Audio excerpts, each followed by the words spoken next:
I want to show you, besides reserve accounts, is the construction period, because we still have here this liquidity gap. And that's why I would say first we go to the CapEx section. So the IRR is now by 7.8%, but we only have one purchase price.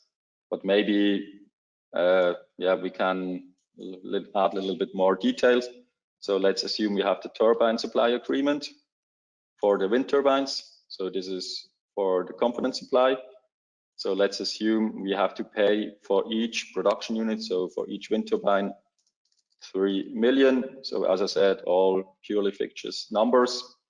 And we don't have to pay the whole turbine supply agreement at transaction, but we have different milestone payments. And that's why we can add here different due dates. We can say at transaction, we have to pay something.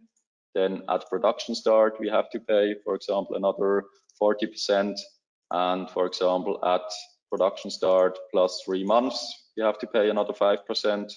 You can add as many milestone payments as you want to. You can also set a date and not another reference like transaction and production start.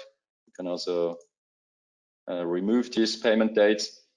And now we can again say the depreciation from the wind turbines is again linear over 16 years. And now we can create this object. Let's keep in mind, return is 7.8%. When we create it, we can say now it's 8.1% because we have to pay one part of the investment cost later, and later payments are good for the investor. When you scroll down, you can see cash flow here, one part in Q4 2020 and the rest right now in a transaction at the end of June 2020. So if you model the construction phase, that can also have quite a big impact on your return calculation. So for sure, you can add here as many CapEx positions as you want to, but I would say for now, we go to the other side, to the debt, to the financing, because here we still have a bank loan, but we can also say it's not a simple bank loan. We have a construction loan. The construction loan also has the advantage you can model different issuance dates.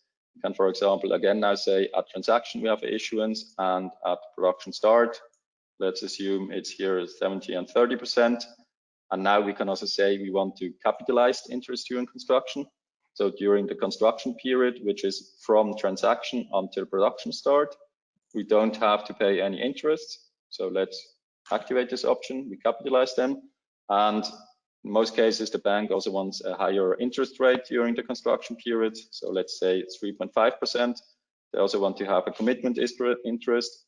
So basically, if they save some money, but they don't issue it, they also want to have a fee, let's say also 3.5%.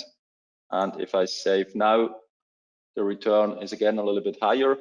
And this orange FEMA check is now gone, because when I go back to the overview again, we can now see in the cash flow waterfall, we don't have any expenditures during the construction period because we capitalize these interests. That also has a positive impact on the return, which can also be an advantage during negotiation. And we don't have this liquidity gap. When I go to the liquidity graph, you can see that looks fine now. So with such small details, you can achieve quite a big impact on your financial model and your IRRs and also on the price.